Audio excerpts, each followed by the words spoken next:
The very essence of these sacred plants and transformatory alkaloids that can shift consciousness in radical ways is the death and rebirth experience. And as you so beautifully expressed just a moment ago, there are so many different ways to die. We can die every day to an experience, a feeling, you know, to every moment we're reborn. We can die to attitudes, to ideas, to literally go through physical sensations that, although may not cause our physical death, there is a kind of a symbolic death. So death and rebirth are the very essence, the very core of the process of transforming consciousness. Right. Which was why I was so attracted to these substances, particularly the psychedelics and psychotomimetics from a very young early age. I think I took my first mushrooms and LSD when I was about 17. And I was studying psychology at university, and it changed my life. Absolutely. As soon as I took it, I thought, I know this space. I know it. It's so at home with me. This feels more real than what I've been living all these years, you know?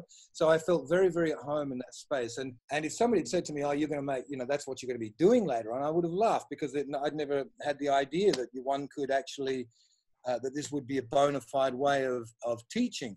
Right. Until I came across, in my studies of the great mystery schools, the great schools in the mystery schools of Eleusis, the mystery schools in Egypt, and the Mithraic mystery schools of Persia, the Zoroastrian rites. So many of these mystery schools all involved the orchestration of death and rebirth. This is the only way we can really get out of the box. Everything else, we can mitigate information within the box, which is what we normally do in our culture. We, you know, look back on how we did it in the past. We do it, we improve upon it now. We extrapolate upon that in the future. It's all in this linear, causal, sequential method of information. But even Einstein once said, you can never solve a problem within the same box or consciousness in which it was created. In other words, you've got to get out of the box to really get a whole new perspective on something. Right. And I found that the sacred plants were just amazing ways, like gifts of consciousness. Like we have our food, we take food in to nourish our body, but this was to me like food for the soul, food for the spirit. There was opening up multidimensional awareness as my taking away the blinkers of my linear vision, and understanding and apprehending life from a different modality, which at the time that I was doing it was very much in the minority. There were very, very few people I could talk about these things to. And yet now, you know, like a good 45 years later, it's incredible how fast this has shifted. Right. And I see these things much in the same way that Timothy Leary looked at them. He called them intelligence agents. Right. So he calls these substances intelligence agents. And so LSD was the first one that came on the scene when I was just a teenager. And that was like a big, deep depth charge into the collective. Going into the collective. And, you know, it affected everyone, the whole psychedelic revolution, Woodstock, all of that. As chaotic as it was indelibly imprinted upon the collective unconscious in ways that were unprecedented, in ways that could never have been measured. And then what came next? MDMA in the 80s. That was the one that was more specific. It was designed to just open one chakra instead of all of them and throwing them all opening the floodgates. It was just like much more usable, more user-friendly, more kind of like therapeutically available to be used in a way that could be more gentle, if I want to put it in that way. Not that LSD wasn't gentle, but it could also be chaotic. And so we all jumped on the MDMA bandwagon. At that time, I was with Osho, and there were many, many of the great MDMA chemists on the planet were sannyasins at the time. And this was even before it was made illegal. We were privy to the most purest MDMA that you could possibly get. And we were using it at places like the Humaniversity in Holland, which was a therapeutic community of people who studying primal therapy, tantra, meditation, Zen, all kinds of pathways there. And the guy who was running that therapeutic community, a guy called Varesh, but he was given dispensation by the Dutch government, legal dispensation, to use MDMA as therapeutically, as long as we wrote up reports for it.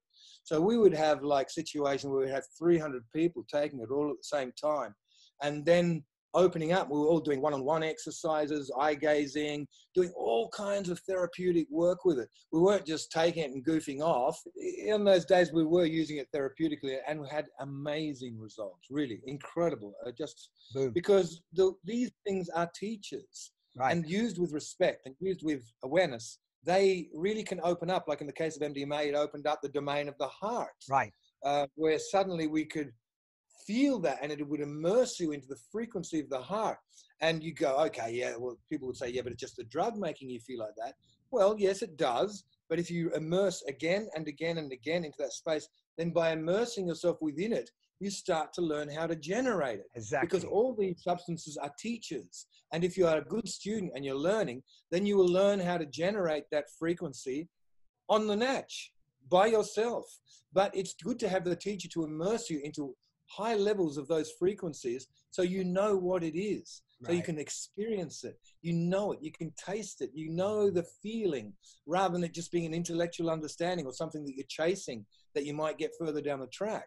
So it had a really, really great impact on that. And I remember there were times in the 80s, late 80s, when in London, Trafalgar Square, there were hundreds of people all turning on. There were people in New York. So there was all these beautiful things that were happening at that time too. But then after that, and after MDMA went from the hands of people who really wanted to share that love vibe, and it got more into the hand of the underworld and the mafia, suddenly you didn't know what you were having. You had these pills and you didn't know what was in it. And people were saying, oh yeah, it's MDMA, but it was never pure anymore, and it had different effects. But just at that time, what should turn up on the scene? But ayahuasca. And in this one, instead of just opening the heart or just opening the third eye like LSD, suddenly every chakra was open. And what's more, there was no toxicity, because what I found with MDMA, as beautiful a teacher as it is, it does deplete serotonin in the brain after constant time. And we need to replace that.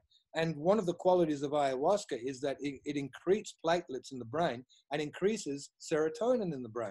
5-HTP is something that is produced when you take ayahuasca, which is why it is a natural antidepressant, and why even if you have a harrowing, challenging journey on ayahuasca, you will always, the next day, feel absolutely beautiful and calm and at peace, and at peace with oneself, at peace with the world, and feeling in a good, beautiful, positive, loving space. Because I know you have a great experience in this, and I want to just drop in here, and because before you move on to the next part, I tell you why.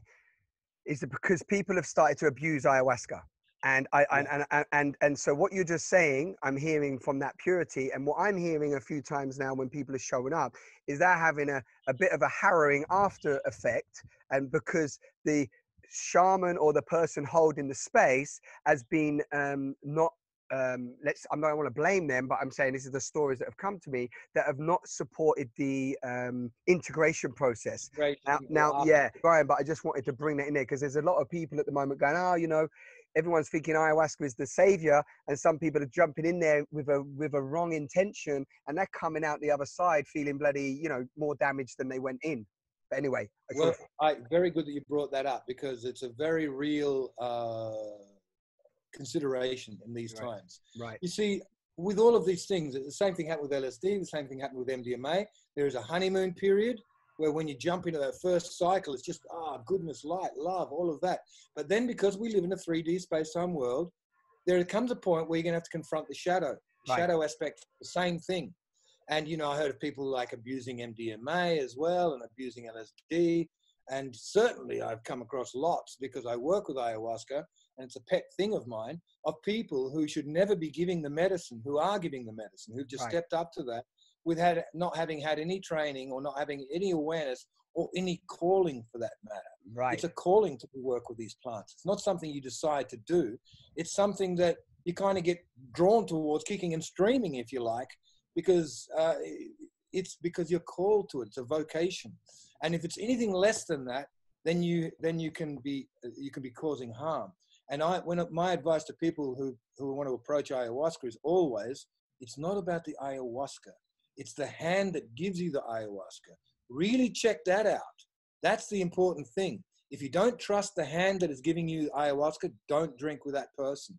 If you do, by all means do it, because that's what you need. Again, you need to use your fourth dimensional way of measuring what is real and what is not real, not from the blah, blah and what people are saying, but feel into it and feel this person.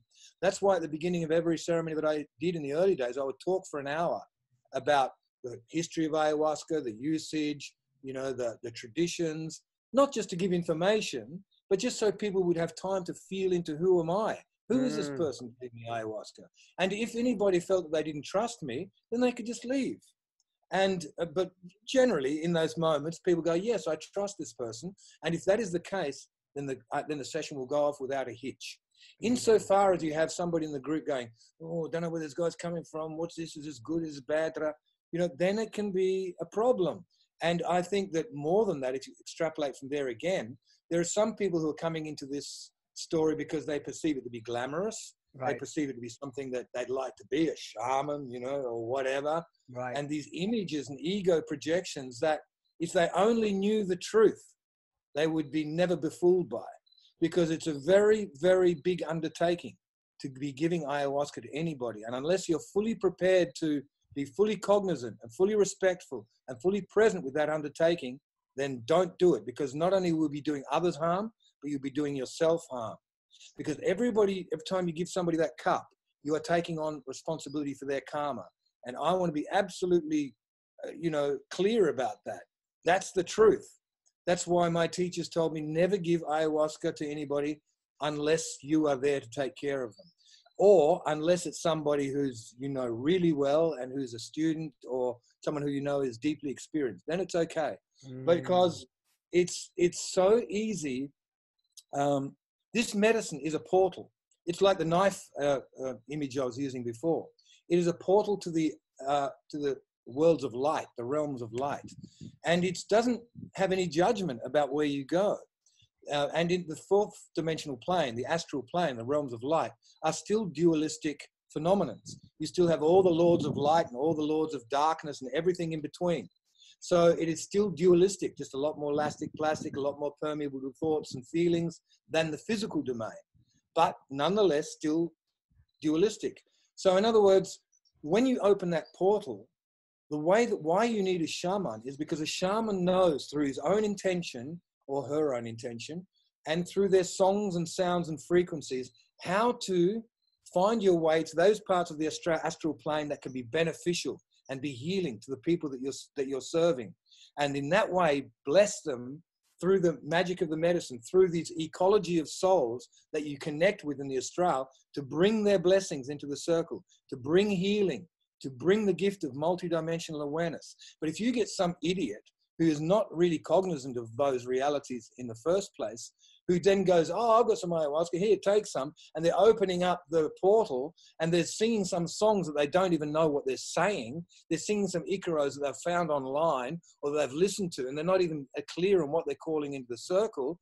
Then it's no wonder that chaos is the result. It's no wonder that people have really bad experiences that they can't resolve for months and months afterwards. You wouldn't believe how many people I get called upon to do one-on-one Skype sessions to heal them from sessions in which they've been deeply scarred and harmed. Wow. Because the practitioner has had no idea about what he or she has been doing. Boom. And sadly, we don't have an AMA with ayahuasca. We don't have an advisory body which says, oh yeah, these are the ethics and you're qualified and you're not. Now, I'm not saying we need that, but all I'm saying is that there's a big area of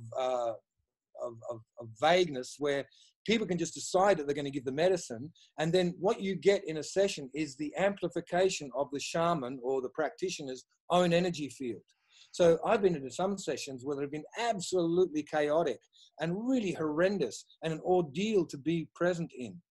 And I've seen that it's been because the shaman himself was unresolved. Not to say that catharsis doesn't happen. In every session, that's part and parcel of it.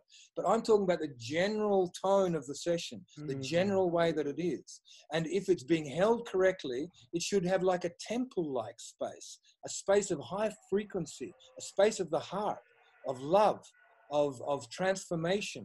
And yes, within that context, within that nest, within that crucible, one still goes through very challenging experiences, but you're being held by the crucible of love. And every person, even when they're going through challenging experiences, who's present in that kind of a circle will know it.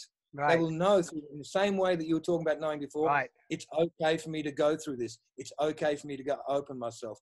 And on the other hand, you have some people who are very innocent, or let's say not innocent, who are naive, who go to shamans that they don't know. They just put these shamans on a pedestal just because they're handing out tea and because they learned how to throw two plants together, and putting all their trust in them without any discernment whatsoever, without really critically looking at this person going, do I trust this person? And what's my motivation for coming to this session? They're just coming because it's the thrill of finding something out, or it's a new thing, it's a new fad. And sadly, ayahuasca has become a bit of a fad. Sadly, that is the case. And it's inevitable. It's like all these cycles, like I was saying, as a honeymoon period, then the shadow comes in. We've got to pass through the shadow, just as we're collectively going through the shadow now on the planet for the general awakening of consciousness. But I must say that ayahuasca has been a very, very visible agent of change on this planet in terms of the radical transformation of consciousness.